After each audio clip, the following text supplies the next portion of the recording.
comments are classic, man. Love these motherfuckers. Snakes in the grass. Snakes in the grass. As soon as you stop giving is as soon as they start pivoting. Got some poetry for you guys right now, man.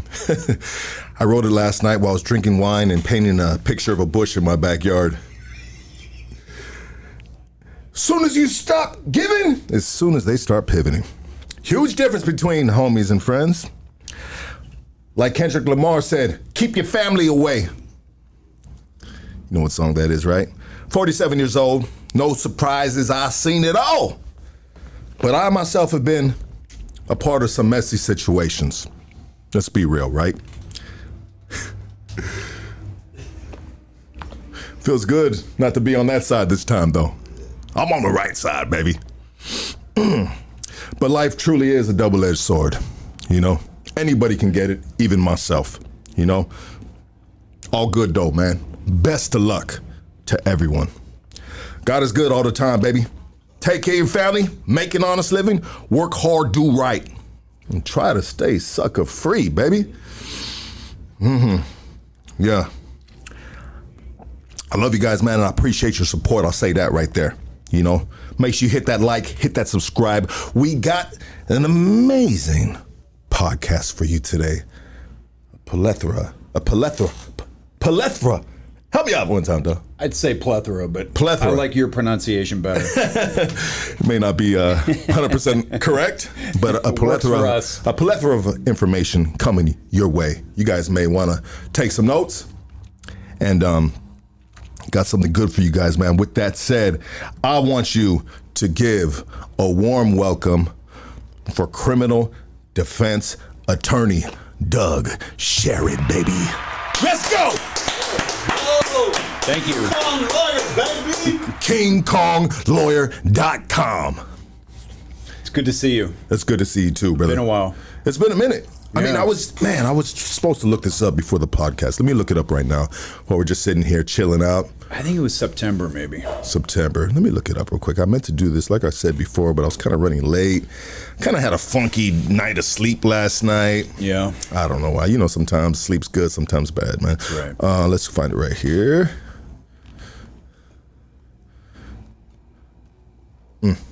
We got to get you a cigar. Yes, we're going to do that right. What the?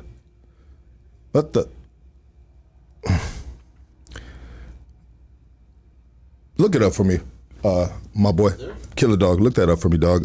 Look up Doug Sherrod on Hood Stocks and see what date that was. But yeah, let's get a cigar, man. Yeah. Here we go. Walk me through this right here, baby. I brought you a good assortment. Okay. Anyone you pull out's going to be good. Okay. So, I have been given cigars before, and I used to smoke cigars. Yeah. They were called Black and Milds. Sure. Is that a cigar? That qualifies as a cigar, a type of cigar. It's like a South Central cigar, Yeah. right? Okay. So what is the great thing about cigars? Because you were smoking a cigar like you smoke cigars. The way Yeah. you're holding that bad boy like a big dog. Yeah, I think I smoke probably 4 or 5 a week. Okay. Maybe not every day, but a lot of days. Is it, do you smoke it to decompress? Is it relaxing? I think all of the above, yeah. You get a little buzz, nicotine buzz. Yeah. But you're not supposed to inhale these, right? No, you do not inhale. But you still get a nicotine buzz by just... That's it. Okay. That smoke hits the top of your mouth, back of your throat, Yeah. absorbs. Yeah, you feel it. By the end of that, you'll feel it. Okay. Let's, okay. Here. We have a cutter, right? Here's your cutter. Okay. So I can see what's going on right here. Oh, wait, maybe I don't. Oh, there it goes. Let me see. Let me put this like this so the guys can see it. Okay, so we have the cigar. And how much do I cut off? Just the very tip. The very tip. Yep. Sometimes when my girl's not in the mood, I just say, come on, babe, just the very tip. There you go. There we go, baby. I should cut it nice. Lighter. Yes, sir. Is this a, damn, this is a, yeah, you can't have a regular. No. Yeah. You can't have like a fucking, just a. You could, but you'd rather have that one right there. Okay. Yeah. It was June 11. June, huh? June 11. Of last year? Yes, 2023. Okay. Been over a year. It's been over a year. You got better looking. Hey, man. You look like you're getting in shape, working out. Yeah. What are you doing? I'm actually I'm running for one thing. Yeah. Something that I don't do a lot, but I have I'm training under Vinny Famo. He's a bare knuckle boxer. And it's, you know what, it's something that I've always wanted to do in my life. Like I've always wanted, like my favorite movies are like Gladiator, you know, and me too. And I've been in some fights, and I've never been the greatest fighter, not by, you know, not by close at all, you know. But I have the dog in me, and I got heart. Right. Like I've been in fights where I was getting my ass whooped, but I just be like, man, let's go, run it again. You know, round 2, round 3, 5, 6 rounds one time with some dude. But so I always had the heart and the dog in me. But don't get it twisted, I've knocked a lot of dudes out too, you know. But maybe that's just because they weren't a good fighter either, you know. Could be. And I had a heavy hand. But it just feels so good, man, to be training and learn how to swing the hips, and you twist the balls of your feet, man. It is fighting. I mean, training with this bare knuckle boxer champion. He's a bad dude, and it's very therapeutic. Yeah. You know. And we're thinking about getting into the Influencers League. No kidding. Yeah, they have an Influencers League. That fight. Well, they fight. Top influencers fight each other, bro. I think you'd kill them with you a know, little bit of training, with yes. your size and strength and speed. I think you'd kill somebody. Be careful. Yeah. You're gonna have to come hire me to. Oh no! Don't say that. Yeah. Well, you know everything, Doug. I try to do, man. I try to stay on the right side of the law, man. Because at the end of the day, my kids need me to go home. Right. You know, my girl needs me to go home. I am the breadwinner. I pay the mortgage. I pay all the bills. You know, and so.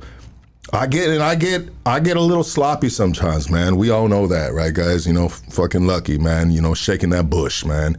But having a good time, you know what I mean? And standing on the business, you know, not backing away from it. You know, it is what it is, you know. You get that truth serum in you sometimes. That's right. Oh, yeah. Hey, We've all been there. Yeah. You ever go to a family function and you just got that one family member that they're quiet, but every time they, you know, get that truth serum. I am that family You're that member. guy? I'm the one they talk about. Yeah. Okay. Well, you know, you know what, bro? You get a few drinks in you, and you start wanting people to know what you think about things. Yeah. And you're going to tell them, and they're going to listen. Absolutely, man. And sometimes the truth comes out of how you really feel, and sometimes you can be a little cruel about shit. Yeah. You know, and maybe it's not necessarily how you feel, but you were cruel, too cruel about it or something like that. But you know what? You know, it's always good times, man. When I go to family functions and you got that one person sipping on that true serum and shit, he gonna air out all the laundry of the family. You know, fuck you, bitch. Bro, you were talking to your sister, you know? She's a filthy whore, and she's just sitting there, and her dude's got a polo over his fucking thing and cardigan, and, you know, and he's like, what the fuck? Thought you were in Catholic school. Most of my domestic violence cases start out that way right there. Yeah. That right there is like the first few sentences of the police report. Yeah. Right there. Family function, drinking, and it's on. You know what? You told me one story, and I don't know if I can. Well, I think I've repeated it before, but you told me. I think you told me on the phone.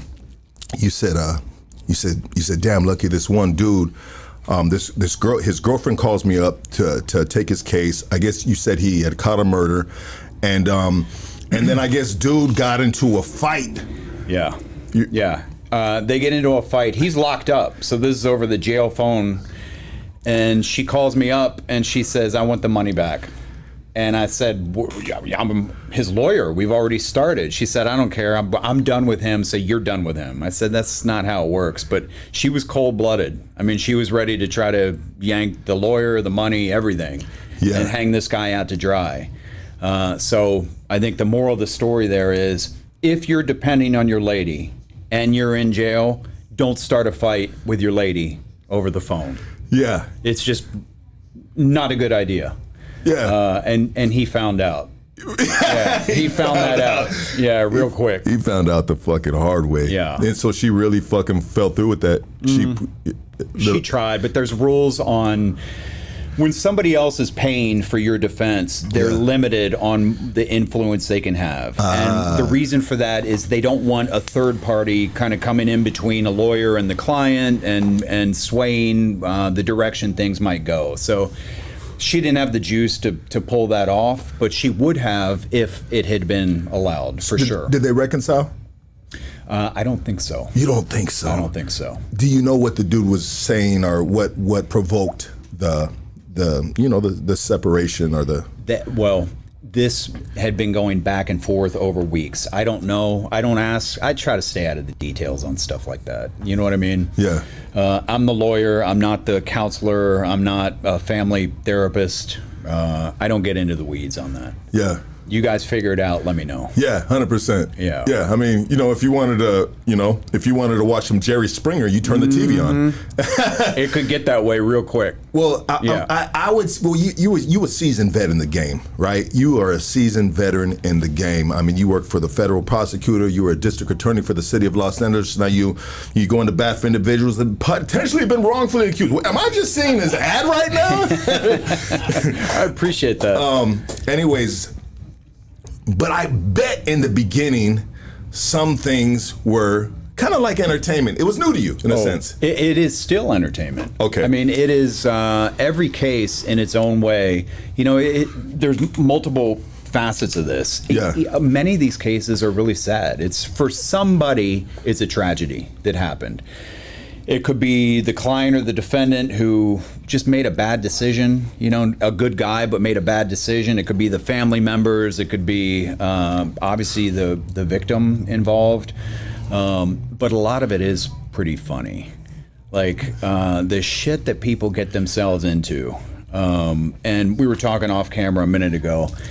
This idea that a lot of your life is determined by the people around you. It's not just you acting in the world. You're also around a lot of people. Yes. And it's this idea, I don't know who thought of this, but I think there's truth to it, that a lot of your life is going to be determined by the 5 people around you who are closest to you, the 5 people that you spend the most time with. Yes. And if any one of those 5 people, that's 20% of the people around you, one of those 5 is not a good influence on you or your life, or I mean, the kind of people who bad stuff always seems to be happening to. They're not even like bad people or necessarily bad decision makers, but they kind of have, I guess, it's bad luck or something. Bad stuff seems to, a cloud is over them. Well, I think my experience with those type of people is usually they have good intentions. Mm-hmm. Like, right, they want to do right,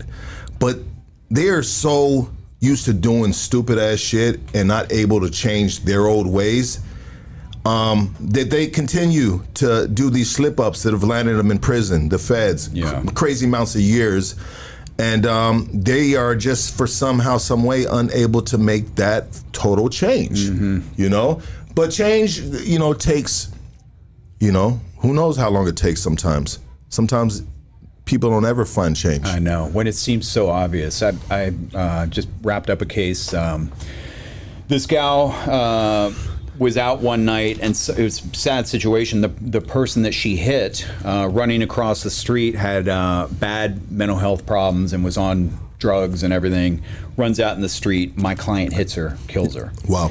My client is scared. She didn't know what to do. She takes off. They track it back to her. They arrest her. They charge her with fleeing the scene without reporting. So when you cause an accident, especially with a human being, you have to stick around till the police come. So it is a felony. So I got her, the judge was fantastic and the DA was, not too up in arms about it. And we got her a good deal. All she had to do was lay low. I said, in a year, they're going to drop this to a misdemeanor. It's going to go away. Yeah. Just lay low for a year. And I just got a call that she picked up a DUI. Another DUI. Yeah. The first one wasn't a DUI, but now the one was just a hitting somebody. Yeah, exactly. Oh, okay. But the point being, like, all you had to do was not make a bad decision for 1 year. Just in 2 years, you can start making bad decisions again. Yeah. Okay. Just for 1 year. Yes. Just You know, if you had a Take couple, the bus. Yeah, there's the bus, or call an Uber or whatever, call a friend. But you know, but to your point, I think there are a lot of people that just, you know, making decent decisions. You know, it doesn't come easy to. And it's one thing to have empathy for somebody like that, but do you necessarily want that person close to you? You know? Yeah. You know, because that shit can flow downhill. 100%. And then obviously in this conversation, there's levels of, you know, people that could potentially be liabilities, not only to themselves, but to you as well, you know? Yeah. You know, I'd rather be around that one person that's, you know, that fucked up and made the decision to catch a DUI, and like the story you're talking about, opposed to the dude that's gonna fucking get you in a federal indictment for fucking That's right. 10, 20, 30 years. There are levels to bad decision making. Yeah. Right. For sure. You know, some people are, you know, they're fucking, they're really go-getters in the bad decision making realm. Yeah, exactly. Can you imagine if they applied that energy somewhere else? Yeah, that's a thing. I mean, a lot of people, if they just had a little bit better process of how they're doing things in life, they'd be very successful at whatever they want to do. Yeah. I think most people are like that, you know? 100%. Honestly, I don't think it's that hard to be successful at much of anything that you want to do in life. Just show up and try. And that's more than 90%. You'd be shocked at how few people do those two things. Show up and make a good effort, you know? That's you know what, in my trade of being a union electrician, certified electrician for the state of California, right? Is all the bosses want you to do first, you just got to show up, bro. Yeah. Like there could be a dude, there could be someone that that's a great worker, badass worker, but he has a hard time showing up, you know? And he might show up 3 days out the week and do 10 times more of the work than the dude that shows up every single day. Right. But when it comes to laying somebody off, that dude that only shows up 3 days out the week, he's gone. Every bro. time. Every time, bro. Yep. Doesn't matter. Even though he may be the better electrician, he gets more done, he's out. He's out. Yeah. So I call it the first grade stuff. Like, you have to be able to do the stuff you learned in first grade. Show up on time. Be nice to people. Get along with people. You know, take a shower once in a while. Brush your teeth. Just the very basics. If you do the very basics that you learn early in life, you're ahead of a lot of people. Whatever it is you want to do. Write that down. Man, I do it all. I switch the camera. I do timestamps. Take notes. I take notes, bro. Everything, man. You know, I'm a fucking one-man motherfucking machine here, baby. Slice You know? like a knife, just I actually enjoy it, bro. That was so profound, you had to write it down. I thought it was. Sometimes people need to hear the simplest fucking things, bro, because they are profound. Yeah, life. I think you often in life have to get back to the basics, you know, and take stock of where you're at. Has my diet in the past few months slipped off, and I'm eating a bunch of junk? Have I stopped working out? Am I, you know, late to work? Whatever. Like, set the baseline again and start up at that point. You know, level up again and again and again. Before you know it, you're wherever you want to be. Absolutely. You know, I'm 53 at this point, and one of the things I've come to conclude is that if you just do the basics in life, whatever the thing is that you want to do, it could be anything, fill in the blank. It's not hard if you do the basics and just try. You just got to try. People are going to help you. Things come together. Not that hard.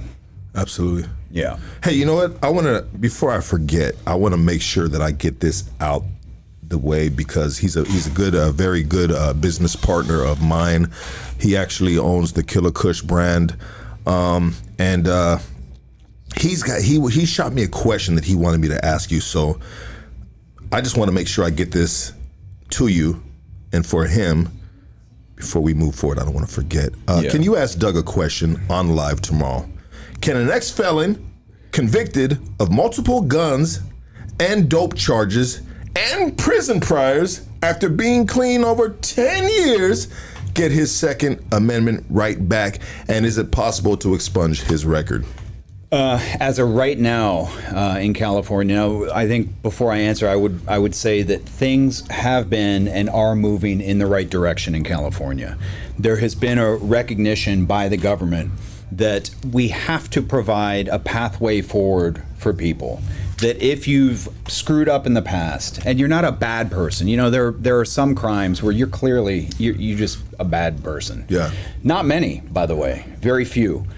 Most crimes are I was young and I did something stupid, whatever. And the legislature who passes the laws in California has been making a more and more clear path back for people like that. But that being said, as far as the guns go, in California, if you are a convicted felon, you're not getting your Second Amendment right back. Never. As of now. But again, the way things are going, I wouldn't be surprised if for a certain set of crimes that changes. Yeah. But the answer to him right now is no. Is there any states that do that? I don't know. That you know of? I don't know. Yeah, for sure. Yeah. I doubt it too. I kind of doubt it. Yeah, absolutely. I think that's pretty much across the board, right? As far as I know. You got a felony, and usually felony is somewhat of a violent crime. Not all felonies are violent crimes. It could be anything. It could be a non-violent felony. Yeah. Even a non-violent felony. If it is a felony, you will not have a gun. Yeah. And the courts are still real big on enforcing that too. What do you think about have you seen the Berna's less lethal self-defense gun? It's not considered a firearm. No. But what it does is it's legal in all 50 states, and it shoots out like it's kind of almost like a paintball gun, but it's used for self-defense, and it shoots out like these pepper balls, you know. For self-defense? Self-defense, yeah. But it's not under a firearm, but it looks like a firearm. It looks like a gun. Yeah. Yeah. Yeah. You don't know too much about that, huh? If it works, it works. I mean, I got a permit to carry, so I carry a Glock now. Yeah. I don't know if I'd be too confident carrying a paint pellet gun or a pepper ball gun. Because it's somebody... But, maybe somebody doesn't recognize that that's what it is, and whatever they're about to do, the stupid thing they're going to do, they see what looks like a gun and they back off. So I would say it's better than nothing. Better than nothing. Yeah. But at the same time, if you pull a gun, I mean, just like they say, if you take a knife to a gunfight, I mean, if you pull a gun and they pull their gun, I mean, it's a tricky thing. It's circumstantial, right? Yeah. In regards to what potentially could happen. Yeah, and you just don't want to do it. Yeah. I mean, you just do not want to do it. And for me personally, the only time I would do it is if I was pretty sure, I'd have to be pretty sure that I'm going to die. Because the consequences to pulling the gun, you may be in the right. Yeah. But you will probably have to prove that. Because in California, the problem in California is they do not like self-defense. And so that as a defense, it used to be, a man, a woman has the right to defend themselves. But now the feeling is generally in society, we don't want you to do that. We don't want you to take the law into your own hands. And so we would rather you run away or call the police, as if there's enough time to get the police there. Self-defense is, I always tell clients, it's disfavored now. Why is it disfavored in California but not in Texas or like Florida? Yeah, it is, and this comes down to kind of where we're at politically and in society now, that California, whether you like it or not, it is a completely Democratic run state, and the Democratic Party is anti-gun. They're not anti-gun for criminals. They're not anti-gun for any specific group. They're anti-gun for everybody. Whereas you go to Texas and they're like, look, if you're a law-abiding citizen, why wouldn't you have a gun? Yeah. Why wouldn't you have a gun to defend yourself if you need to? And so it's that red, blue, left, right, the philosophical difference that we're kind of dealing with in this country right now. And California is on the left side, and if you pull a gun, I would say most of the time you're going to have to, the impetus will be on you to prove that you needed to pull that gun. rather than assuming, okay, well, this person was doing this, you protected yourself. It's really not that way anymore. Why would we be anti self-defense? Why would any political party side or any human would not want someone to have the ability to defend not only themselves but their family, right? Yeah, in a fucked up your situation. family and the people you care about. Yeah. You know, and I, you know, now we're sort of going deep into what are the philosophical kind of underpinnings of what's going on in this country. And the idea of a man protecting his family, protecting himself, there's this feeling now, I think it's fair to say that, you know, in these blue states, and I'm not red or blue, I consider myself an independent. Okay. But I look at what's going on. Yes. And I think the vibe is, again, government should be the one that you rely on, not yourself. You should not take things into your own hands. You should rely on government and authority to do that for you. And to the extent that you're doing it yourself, you're not relying on government anymore to do this for you. And we don't like that. That seems to be, I guess, if you had to explain what doesn't seem like a logical thing, but it clearly is what they believe in regard to guns, I guess that's where it's coming from. And, you know, you look at crime rates in places where you're not allowed to own a gun versus crime rates in, you know, say Texas, and it's a very different thing, you know? If you're a guy who's about to do a 211, rob somebody, but you think that person that you're about to knock over might have a gun, you probably, you know, will walk away from it. Whereas in California, you can probably safely assume that the person you're coming after is not armed. Yeah. And, you know, the statistics show that seems to bear it out, you know? Wow. Yeah. In my view, it doesn't seem like a smart way to go, but, you know, people vote for it here. People vote for it while they have guns in their home. Yeah. Yeah. Or, you know, the very rich Democratic donors have private security. Yeah. So they don't care. Yeah. What do they care? You know? They don't got to worry about walking through the neighborhood or something like that. They do not care because they're covered. You know? So I don't know. People keep voting for it. Yeah. And again, I don't want your viewers to think, oh, Sherrod's a Republican. I'm not. I don't support any of it, to be honest. But I do think there's common sense things that we could be applying to society that aren't being done right now. Absolutely. You know? Yeah. Common sense is... It goes a long way. Yeah. It goes a long way, and it seems like we don't have much of that anymore. We said it's not very common. That's right. Mm-hmm. They said common sense is not very common these days. Yeah. You know, as I grow into this 47-year-old man, because I got to catch up to my age, right? You know, in a sense of maturity and a lot of other things, you know, just from last time and just making bad decisions in my life.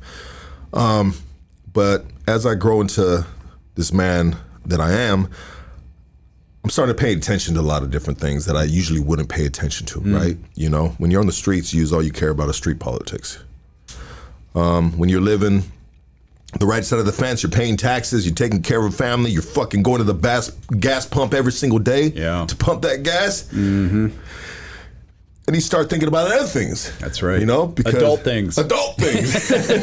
Life. Yeah, real life, right? And especially when dope money is not paying for your gas. Hard-earned money is you paying gotta for your work gas. for it. Yeah, you got to work for it. And so I've been paying attention, and at one point I was getting my judgment clouded with woke talk. Mm-hmm.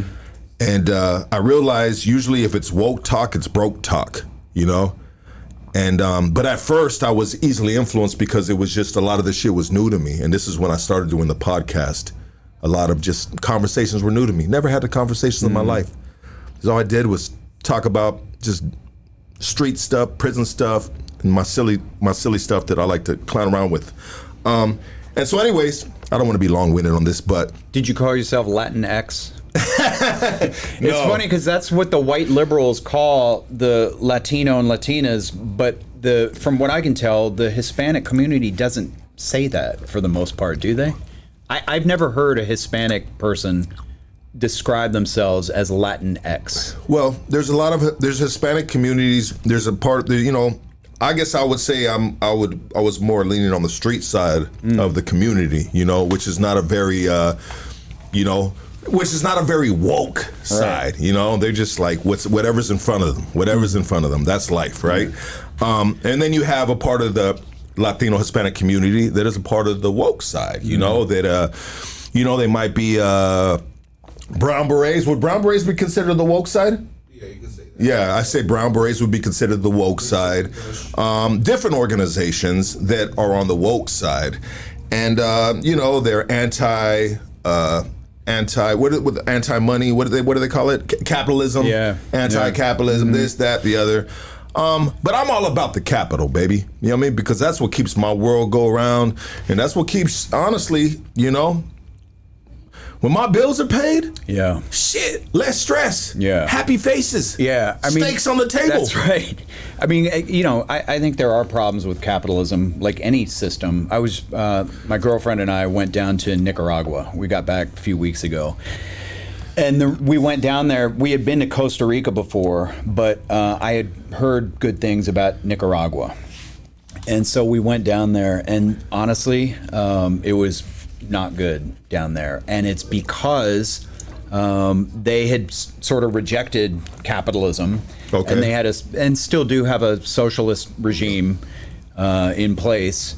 And the people are really nice. I mean, they're as nice as anywhere in the world, but there's nothing. There are no restaurants. There are no stores. There's nothing down there because the people don't have the money to go to a restaurant. They don't have the money to go to a store to pick up, the basics.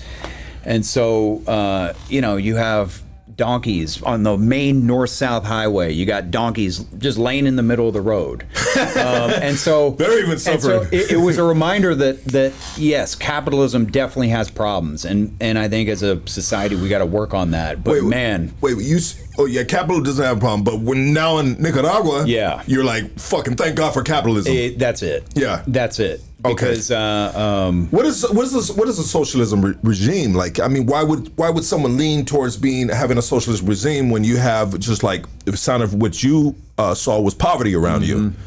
Is that what you saw? Like people can't go to restaurants. It was really, really sad poverty. Okay, so that's socialism. Yeah, like middle of the day, that they have a socialist system in Nicaragua, where it's the guy at the top. And his homies are at the top, and they control everything, and all the money flows to them, and then they decide how to distribute everything. Wow. And of course, human nature as it is, they're going to look out for themselves and their people first, and then the rest of the population is just suffering, in middle of the day. I mean, just people are just sitting around not doing anything because there's nothing to do. Is there a voting system in that? Because that's not a democracy. Almost all socialist countries will have elections, right? But it's who counts the votes. Yeah. Down in Venezuela, a couple weeks ago, which is a socialist country, they had an election. And it was clear from the polling beforehand that the person who was more pro-capitalist was going to win. But then when they counted the votes, the socialist dictator, guess what? He won again.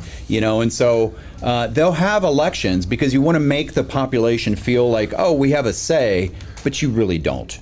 It's a show thing. It's like how North Korea has a constitution and a Bill of Rights way better than ours. You have the right to relaxation and enjoyment. It's all written down on the piece of paper, but it's not real, you know? So, Nicaragua was a reminder for me that as many problems as there are here in America, we're in a better situation than most. Let's go, baby. Yeah. We got a bunch of spoiled crybabies over here. Well, they hate the U.S. This, that, the other, and but I always say, well, shit.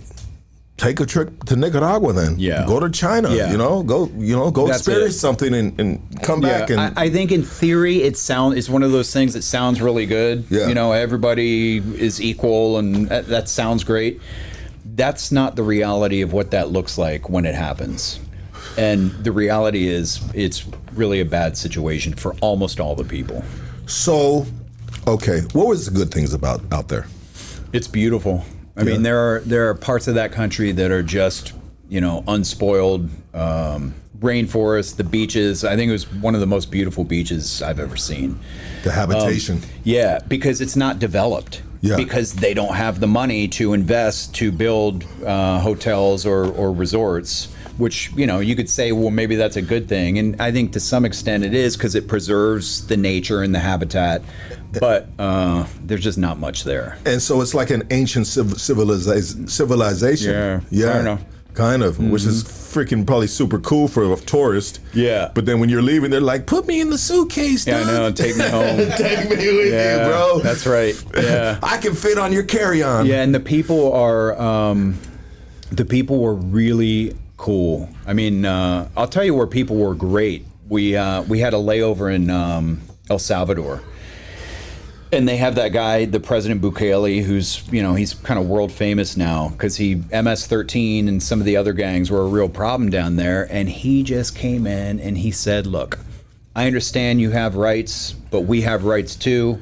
And he rounded them all up. The murder rate went down, I think, by 96, 97%. Yeah.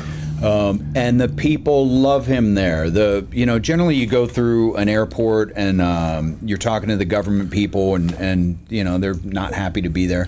These people were super psyched that tourists were coming through. I asked about, what do you think of Bukele? And she was like, there's his picture right there. He's fantastic. Yeah. He brought us back. So if I was going to go back to Central America, I would think about El Salvador because it is a dramatically different place than it was just 2-3 years ago. Hey, do you ever, Mr. Doug Sherrod, do you ever see their Supermax prison that they built right there? Yeah. And they have all those dudes, bro, fucking just stacked on top. It's like a warehouse of fucking gang members. See how those guys walk? I mean, heads down. What's up with that? Yeah, that is they're not intense, messing bro. around. Fuck no, they're not. That tells me that some people got a solid beating in front of some other people right there. 100%. We're not going to mess with these guys. To have all those gang members in such a submissive type of stance, like you just said right now, that is telling, like you said, and I'm just repeating it, that there is some fucking serious shit going on in the background. Savagery going on. Savagery going on. Especially because it's MS-13. Those guys, I remember I did a trial as a prosecutor, and it was an MS-13 gang member, and we couldn't get any of the witnesses to come in. And we finally got a woman to come in to testify, and the jury convicted him. And the entire time, he's staring at me. He never took his eyes off. Every time I looked over at him, his eyes are on my eyes. I mean, these guys are just used to just savage. Pumping fear in a motherfucker's heart. Exactly. Yeah. And it works, out in the street. You don't want to get on the wrong side of those guys. No, absolutely not. And so that guy Bukele went down to El Salvador, won the election, and then cleaned house, I've watched some documentaries on Netflix. And people are going to be like, how are you going to believe a documentary? Well, there's actually people doing live footage on the streets, and talking to these people in these rural fucking areas, So, hey, I believe what I see, and I believe less of what I hear, right? That's right. But anyways, they were having there was communities there that they were making their own police force within a certain section, a village, whatever the hell you want to call it, right? Yep. And there were people, residents of these communities that would go out once a night and they'd walk around and make sure the streets were clean. And if there was little youngsters out there, after a certain point of time at the night, get your ass home. If not, these dudes were, they were taking the law in their own hands and shaking these dudes down, making sure they didn't have no guns, no nothing like that. Yeah. And you know what? Hey, you know, I commend those people in a sense of, hey, you got to protect your family, man. Yeah. You know, and you want to sleep good at night. And sometimes the community in places like that has to take the law in their own hands, so to speak, just for their own peace of mind and safety of their family, man. Yeah. You know, exactly. and now this is the 47-year-old guy talking right here, right? Yeah, the grown-up. Yeah, the grown-up, you know. This wasn't you 20 years ago. This wasn't me 2 nights ago.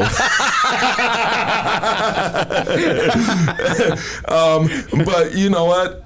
It is what it is. You know, we are all, you know, I'm a flawed person, and sometimes we speak what we feel, you know, but we will stand on it, you know. Yep. But anyways, so me and you were talking about, like, what are we gonna do, you know? Because having Doug right here is honestly, he's probably one of the greatest guests I can have on this podcast, in the sense of just this dude right here is, you know, he's a seasoned vet in the game, and he can really drop us some gems, because there's a lot of street dudes that are watching right here. Yeah. You know, hoodstocks, right? Yep. You know what I mean? And we have a wide range of people. I mean, there's district attorneys that watch this, there's police officers that watch this, there's blue collar people man, I get all walks of life, all different countries, they all reach out to me, you know, Canada, so on. Anyways, shout out to the UK that taps into hoodstocks, baby. I mean, bro, we got a wide reach right here, and it's amazing. And, you know, it's a very great feeling. I just thank you so much, man. But so we were talking about, Doug was saying, what can we do right here? How can I, you know, give these guys something to, you know what I mean, take with them? Right. You know? That was my idea, that maybe your viewers would find it interesting to have, you know, a little bit of insight or advice about what to do, what not to do, especially in a contact with law enforcement. Yes, sir. Because, you know, we all watch TV shows and movies, and you know, they didn't read me my rights, and does that mean I go free, and blah, blah, blah. You know, for example, yes, DUI stops. Yes, DUI sir. stops happen all the time, and, you know, my DUI clients, I'm always surprised at what people don't know about what they can do and what they can't do or shouldn't do when you're stopped for DUI. And so I thought we could go over the basics of a DUI stop. Yeah, that's important. Yeah. And so, first of all, the police, they're going to ask you to do a series of roadside tests, generally, if they think you've been drinking. If you haven't been drinking, then you have nothing to worry about. But you would be surprised at how long that alcohol can stay in your system. People metabolize it at different rates. I had a doctor call me, and he got arrested for DUI, but he felt he was pretty sure he would be at a 0 because it was several hours since he had something to drink, and it came back almost double the limit. And clearly maybe he wasn't honest with me or himself, which happens a lot. That's my number one tip, is be honest with your lawyer. I will come up with the solution to the problem, but you need to tell me everything, and you have to tell me exactly what went down, and not what you want it to be or not what you hope it to be, but exactly what happened, so that I can figure out a way forward. And, you know, my favorite clients are my gang guys, because they will say straight up, you know, all right, the police report says I shot this guy and this guy. It is true, I shot this guy, but I did not shoot that guy. Yeah. He did it. Yeah. You know, honest. Doctors, lawyers, other clients, I'd say half the time they're telling me part of the truth, a little bit of the truth, or some version of the truth, which always puts me in a bad position. I have to be the one that knows more than anyone else in the courtroom if we're going to be successful. Yes, you're not caught off guard. That's it. Yeah. And you know, you see it happen to other defense attorneys, and it just makes the prosecution's job that much easier. Why would criminals be so blunt about a situation? I'll tell you why. The reason is because they know that I've done this for 15, 18 years. I went to school to do this. They have no idea what they're talking about, and so they say, this is the guy I hired, you go handle this. You get somebody who's like a doctor, who is a very intelligent person. Their whole life they've done well at everything, And they are used to controlling the narrative about what has happened in any particular situation. And I think especially when you're in a situation where you're in trouble, that kicks into overdrive. And it doesn't seem to turn off with the attorney. And so I always tell people a version of this that, listen, whatever happened, whatever you think happened, you have to tell me the truth. I come up with solutions. I come out with the path forward and what we're going to do, but it doesn't help you if you're not telling me the complete truth. And still, we have issues sometimes. You know, one time I had a paid attorney. I was in for a high-speed pursuit. You got the lighter? Yes, sir. I was in for a high-speed pursuit and possession of a firearm. And so when the attorney came to see me, paid attorney, not a public defender, when the attorney came to see me in Wayside, pulled me out on an attorney visit, he said, hey, Jeremy, tell me the truth of what happened, you know? And I was a little bit reluctant to tell him the truth because, you know, even though he's a paid attorney, I was still, maybe like some of these other people, these doctors, I was still trying to control the narrative in a sense of just, I wanted him to fight for me to believe that I was innocent, even though I knew I wasn't. Yes. You know? That's a good insight, because I think that's the psychology of what's happening a lot of times. I want him to think that I'm completely innocent. And if he thinks that, he's going to fight even harder for me. Yes. And that's what I thought. Yes. 100%. Yes. And so the high-speed pursuit, that's a given, right? I was 100% on the high-speed pursuit. I couldn't get away around that in my mind, right? This is me just weighing out the fucking shit of what I'm gonna present to this paid attorney. And now the gun, you know, the gun wasn't necessarily was on me. You know, I had tossed it to the side. And I can talk about this because I was already convicted on this case. Yeah. I tossed it to the side. So in my mind, I said, well, it wasn't on me, so it wasn't mine. We're in a neighborhood, a gang-infested neighborhood. Someone else could have tossed that gun. Yeah, shit. You know, somebody else could have tossed that gun. and so when I'm telling him this, and he's telling me, he goes, so the gun wasn't yours, you know? And I said, no, the gun wasn't mine. Someone else left it there. And I will never forget the expression on his face. You know, if you can ever read a man's face, this dude was just like not a disgusted look, but just like not a believing look. Yeah. You know, like, come on, bro. I'm here to fucking fight for you. Yeah. Tell me what it is, you know what I mean? And like you said, give me all the information and we'll work it out, you know? But this is me still trying to control the narrative and still trying to make him feel that I was 100% innocent, at least on this side. I was like, I ain't worried about the high-speed pursuit. That doesn't carry too much time. But this gun right here, I've been busted with guns before, so I need to get away far away as possible. Anyways, you know, it didn't work out. It didn't work out for me in the sense of that once you start lying to your lawyer and you see that, you know, by this facial expression that he feels like you're lying to him, then, you know, the opposite ended up happening. Yeah. You know, you want him to fight for you, but now he's like, oh man, this dude's lying to me, man. You know, this and that. Let me just see what I can get him and get him out the fucking way. I would say for me, it's not that I would fight any less hard for the I do whatever needs to get done, right? Yeah. But there is a relationship between the attorney and client, and you want to feel that you're on the same team. Yes. And for the attorney, the way you feel that you're on the same team is to know that this guy trusts you to tell you exactly what happened. And if he doesn't trust you, if he's telling an obvious lie to you, then he doesn't trust you, you know? And my attitude is, well, then what'd you hire me for?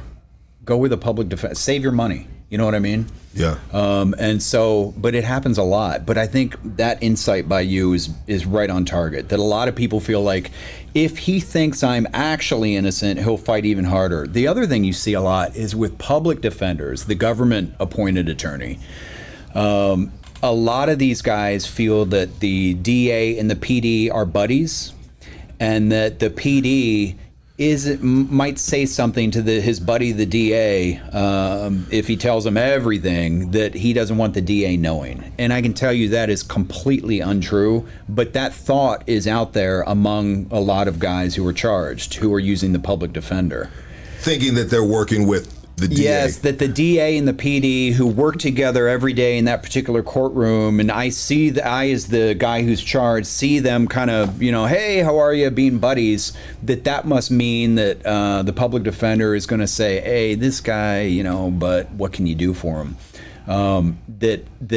That is not true. That those public defenders and the DAs, they may be civil in the courtroom, but when it comes to actually litigating the case, it's cats and dogs. I mean, they're going to go at it. So yeah. I have a lot of respect for public defenders, and I anyone who calls me who can't afford to hire me, I say, listen, these public defenders, depending on who you get, some of them are really good. 100%. Some of them are some of the best attorneys I've seen, and the problem is, unless you're hiring kind of the higher end of a criminal defense attorney, you're going to get what you pay for, unfortunately. And you do get what you pay for. Yes, and you're going to get somebody. If you're trying to get a cheap defense attorney, you should stick with a public defender, because you save the money, but you're also getting somebody who actually knows what they're doing and knows what to fight and what isn't going to go anywhere. Whereas these guys who graduate from law school and then they say, hey, now I'm a criminal defense attorney, and they never work for the feds, they never were a prosecutor or a public defender. A former public defender would be great as an attorney. That would be every bit as good as having a former prosecutor, in my opinion. And that's what you are. Yeah, that was me. But if I was looking for a defense attorney and I saw that somebody was a former public defender, I'd be very cool hiring them too. Wow. Yeah. That is a good pointer right there. Yeah. So listen, guys, he just dropped you something right there. If you're looking for an attorney and you can't afford the boy right here, Doug Sherrod, the big dog right here, KingKongLawyer.com, baby, don't play with that shit. Tap in if you need to cross that motherfucking bridge. But if you're looking for a criminal defense attorney, see if he was a former public defender. A public defender, in my book, would be just as good as a former prosecutor, because they've fought it out too, just from the other side. But somebody who has done neither, I think you want to generally stay away from, unless they have years and years and years of experience and kind of have seen everything. I've had some good public defenders. Yeah, I bet. I've had some decent ones. I've seen some great ones. I mean, in the county jail, a lot of the guys call them public pretenders. I know. Yeah. Yeah, they do. And the reality is, I'm friends with a lot of them, but there are some public defenders in there who, you wouldn't want representing you. And but most of them are really good, and some of them are fantastic. And the problem for you as a person charged, anyone charged with a crime, is you don't get to pick. You get assigned a guy or a gal, and that's it. You take what you get, And if you don't like them or they're kind of not doing much, too bad. That's what you get. Yeah. So it's kind of just like a lottery ticket almost in regards to exactly that. If you can't afford a criminal defense attorney with the proper background. That's right. Yeah, proper credentials. Yeah. It's crazy. It's interesting. I mean, it's a great topic right here at Hoodstocks. There's a lot of guys that have done time and have been down that road and are probably shaking their head right there in agreement, of exactly what we're talking about, man. And I mean, your story is so crazy in the sense of you used to be a federal prosecutor. No, so during law school, I worked in that office. Okay, there you go. go. So I was never a federal prosecutor, but I worked in the office. Okay. Sort of getting experience, and then the DAs here hired me once I graduated. City of Los Angeles. County, yeah, exactly. County of Los Angeles, yeah. And that's probably pretty good too, because now having your own practice, when you go into these courtrooms, you see a lot of your colleagues there. Yeah. Yeah. And most of them are cool, but some of them feel that you have gone over to the dark side. I was going to say the haters, the haters. Yeah, the haters at all levels, right? In anything in life, there's always going to be haters, and you don't let that slow you down one bit. You keep rolling. You keep rolling. That's it. Absolutely. But you know what? Getting back to the first point, yes, sir. On a DUI stop, I just want your viewers to know what to do and what not to do, because this happens a lot. So the police pull you over, and let's say in this example, you have had some drinks. You've had 3 or 4 beers, whatever. And so the police suspect you of driving under the influence, the first thing they want you to do is to get out and do a series of field sobriety tests. And those are the ones you've seen on TV, or maybe you've done them yourselves, where put your finger to your nose or walk in a straight line. They have a series of 4 or 5 of them. And they don't tell you this. You do not have to do those. You don't? No, you do not have to do those.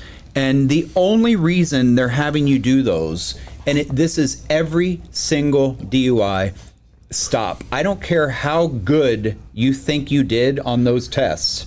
I had a guy, he's a Hollywood stuntman. Wasn't even really drunk, just slightly. Yeah. And so exceptionally coordinated. I mean, this guy he does stunts in the movies. Yes. And he goes, well, I nailed the field sobriety test. I said, you think you did. You watch what happens when we get that police report, what it's going to say. And, you read the police report, and he was awful. And so no matter what you think you do on those tests and how well you think you did, they're going to write it up so that you did awful. They're trying to build a case against you.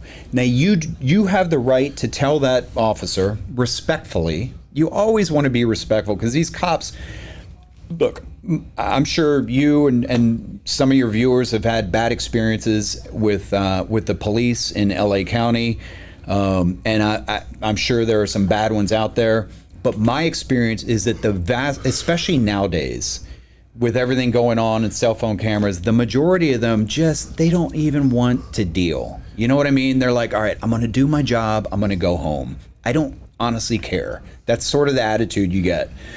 And in LA County, they tend to be very professional. In some other small counties or places around the country, that is definitely not the case. But here, they tend to be professional. So you speak with them respectfully. You say, listen, officer, respectfully, you make my friend's an attorney, and he told me that I don't have to do these, and I would choose not to do these. They're going to be cool. They're not going to jam you up. They're going to think, okay, this guy actually knows sort of what the ins and outs are. The next thing they're going to want you to do is he's going to pull out a device in the car. It's called a PASD device, a portable alcohol sensor. Yes. It's a handheld alcohol sensor, and they want you to blow in that. You do not have to blow in that. You have the right not to blow in that. And again, you say the same thing to them. Respectfully, I'm going to choose not to do that. And they're going to be cool with that. So again, you don't have to do any of the field sobriety tests, any of the portable sensors, any of that.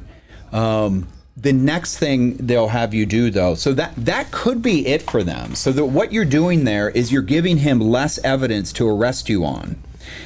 At this point, he doesn't know for sure. Like, say you're a borderline case. Like, you had a couple Modelos, and you might be .08, you might not. Without being able to assess you, putting one foot in front of the other, and having you blow on the thing that's going to give him a number, he doesn't know. I mean, what he's saying as an officer is, I don't know that I have anything to arrest him on as far as suspecting him of being DUI. That could be it for you. He's got to cut you loose. You're giving them less evidence. Now, if you're blasted, right? If you are just you've thrown up on yourself, and you're slurring your words, and you have 12 empty cans next to you, he's still going to arrest you, and he's going to tell you now have to elect blood or breath. You have to do that, one or the other. So back at the station, you have to choose one or the other. If you choose neither, one of two things can happen. In a lot of areas of LA, they will not get a warrant for blood. In some areas of LA, Orange County, across the board, they're going to call in and they're going to get a warrant. And then they'll have a couple deputies come, and if they need to, and hold you down, and a nurse comes and takes the blood.